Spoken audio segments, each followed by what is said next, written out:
Oro yookiin dhugaaf miidiyaa kan jedhamtu mucaa kana maaltu mudate? Oro akkamitti manni isii diigamuu ta'e? Gaafa manni isii diigamu oro maaltu itti dhagame? Oro jechuun mucattii jabduu qaxalee kan taate.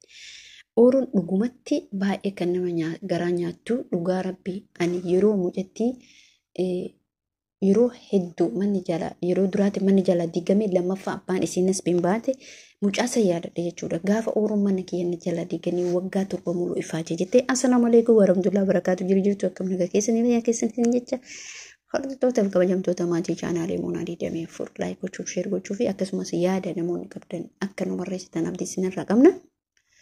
Kanarratti wanni isiniin jechuu barbaannu dhaamsa nuti isinii dhaamuu barbaannu namoonni biyya keessa teessanii biyya ambaa teessanii biyyatti mana ijaaruuf yaaddan dhaamsaan isinii dhaamu obboleeyyan kiyya ati manni gaafa bittu lafa gaafa bittu otoo mana ijaarin duratti lafti sun seera qabeessa moo seera qabeessa miti jettee itti yaaduu qabda. Gaaf malleen ikee ba'uun ole lafa tokko qarshii 400,500 yookiin hanga miliyoonatti yoo kan bitu taate lafa seera qabeessa qabdu yoo bitte hamma dachaanan waggaa 2 waggaa 7 kanatti Oroon fakkeenyaaf waggaa 8 dura lafa kana yoo bitte gaafa waggaa 7 fiddee waggaa 7 erga sanii hasaba lafa seera qabeessa odoo bitte har'a mootuyyuu Oroon jechuudha gatii guddaa irratti gurgurate jechuudha. Namoonni biyya keenyaa gatii rakasa laalanii lafoota caraqaa bitanii lafa caraqaa bitanii gaafa kaanii mootummaan immoo wantoota akkasiisan gonkumaa ijaaruun irratti hin danda'amu. As dura Adaamaa keessatti maaltu ta'amaa ture? Mana ofii kiyyaa beeku ollaa keenya jechuudha. Mana akkamitti akka ajaa'ibaatti illee sheeppiin irratti ijaarame deebi'ee irraa deeggatame lafti suni seera kan qabne yookiin lafa gabaree kan ta'e gabareen gaafa birrii xiqqoo argatuun beektanii miti lafa gurgurata jechuudha. Wanna tokko hojjechuun dura ijoolleen keenya biyyoota Arabaa keessa jirtan wanti isin gochuu qabdan waan seera qabu gatii guddaatti kafaltee bituun dirqama keeti. As deebitee lafa caraqaa tokko gaafa bittee dhugumatti jechuudha gubboon isaa maaliin isaa waa hedduu fixa. Ana mataa kiyyaan rakkoon Oroo mudate na mudatee beeka jechuudha. Isa tokko dhugumatti wanna garaa nama nyaatudha jechuudha. Lafa takkarratti waggaa meeqa gabbaraa ture akkuma isee kanatti jechuudha. Lafa tokkorratti waggaa lafa nagaa ka seera qabu gaafa bite nagaan jiraadhe. Gaafa isa lammataa ka seera hin qabne bite dhugumatti jechuudha hanga sanitti ifaaje kanatti ifaaje walitti dhufuu dide.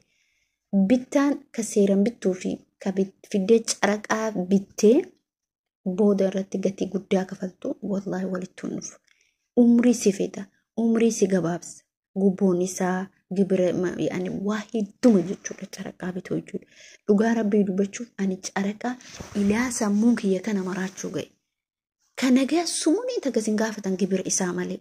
Ka caraqaa garuu yommuu waggaa namni zadeedhaan godheetiniin sirriitti mallaqa nyaachaa ture jechuudha. Dubartiin namni amma beeytanii yeroo duraasanii lafa caraqaa kana gatii rakkasaan guuraa turan jechuudha. Garuu immoo gaafa mootummaan dhufee qabeenyi kee dafqa kee waggaa 8 waggaa 9 guggubee jedhu maaltu sitti dhaga'ama? Maraatuu sammuu keetu sitti dhaga'ama. Maraatuu sammuu keetii wallaahi laaziim jechuudha. Waggaa 2 moo waggaa meeqa? Waggaa 8 ta'uun oolu. Lafa takkarratti umrii kiyya guutuu fita jechuudha. Lafni suni lafa kaarii 105 yookiin akkasiiti jechuudha. Lafni qabeenyi kiyya guddaan itti ba'e jechuudha. Lafa seera qaburratti waa tokko wanna kafalan jiru. Gibira isaa bicha, bishaan isaa bicha, ifaa isaa bicha. Garuu lafti seeran dharaasuun arrii adiinatti baafte jechuudha.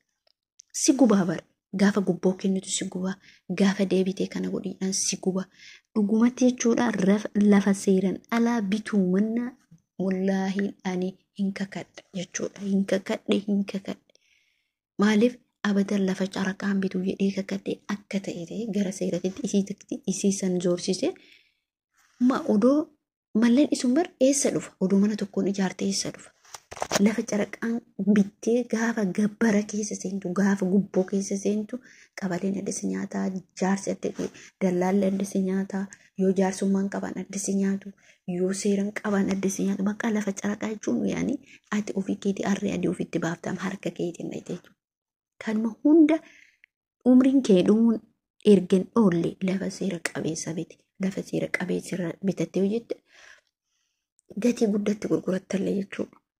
Akkasii rabbiin haa laaffisu inshaallah rabbi keeraa taasisu waan hundaa obboleeyyan kee biyyoota namaa keessa jirtan gatii guddaa kafaluuf akka hin deemne waan gatii gabaabaa itti kafaltu mana seera qabee lafa seera qabee sa'u qabaatti adama keessatti fakkeenya mallaqa qabaate taanaan lafa seera qabeessa barbaadde akkasuma asallaa keessatti akkasuma roobeen keessatti akkasuma biyyootuma barbaadan keessattuu finfinnee keessa bakka lafa seeran alaatirra lafa seera qabdu kilaasiin takkittiin irra jirtu bitattee yoo keessa jiraatte sii filadha. Sababni isallee maaliif gibbira gubboon dhaytu kaate nama gabbaruu hin deemtu. Dallaala gabbaruu hin deemtu. Dallaalli ilma namaatiyyuu yoo ijatee tana naa kenni jettan ijatee tana hijaaba sirraa mulqee ijatee tana fudhata jechuudha. Nyaara kana sirraa buqqise ijatee tana fudhata jechuudha. Ilmi namaa jechuun wallaahi billaahi yoo ati nyaara kana naa kenni jettee nyaara san sirraa buqqise ijate yoo ati ija tana naa kenni jettee nyaara san sirraa buqqise ijatee fudhata. Sababni isallee si yaadu waan ta'eef jechuudha. Yeroo ammaa kana keessatti namni naa yaada jettee gonkumaa hin yaadin. Ofii keetii ofiif yaade. Ofii keetiif jiraadhu. Ofii keetiif bahe. Ofii keetiif gali.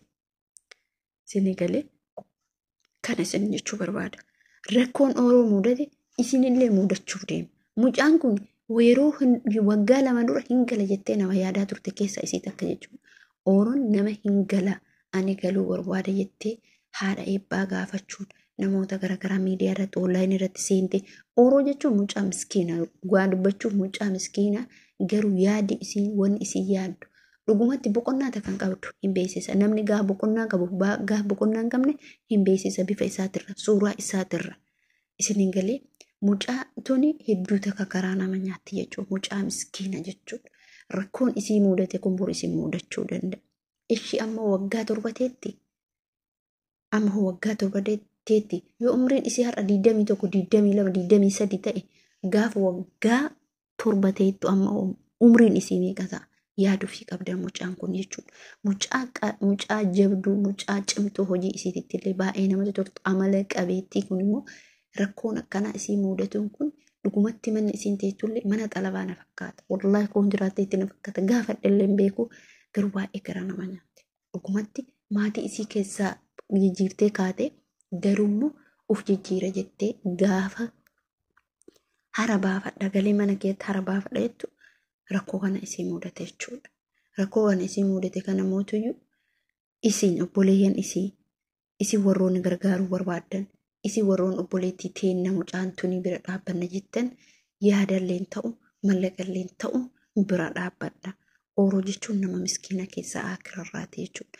TikTokii taphattee TikTokii sanarratti isii geemaa gargaaruu hin dandeettan.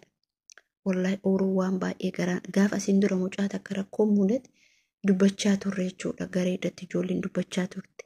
Qarqaaramtu rakkoon sun deemee ooleen boliin dhufe kanaaf viidiyoo keenya jechuudha laayik godha share godha subscribe godha ijoollee. Mucaa kanammoo gargaara Oroo gargaara. Dhugaa rabbi baay'ee garaa nama nyaatti. Wallaahi mucaa miskiina akirarraati. Carraan isii qabe kun isin qabuu danda'a. Wanni manni caraqaa nama godhu dugugguruu lafee duudaa si kota. Lafatti si darbatee yoo tattaafattee kaate malee ka'uun ni ulfaata. Sababni isallee mana caraqaa waan ta'eef mallaqa meeqatti baaftee gaafa dhabdu. Like gochuun share gochuun subscribe gochuun dagatina. Assalamu alaikum warahmatullahi wabarakatuh.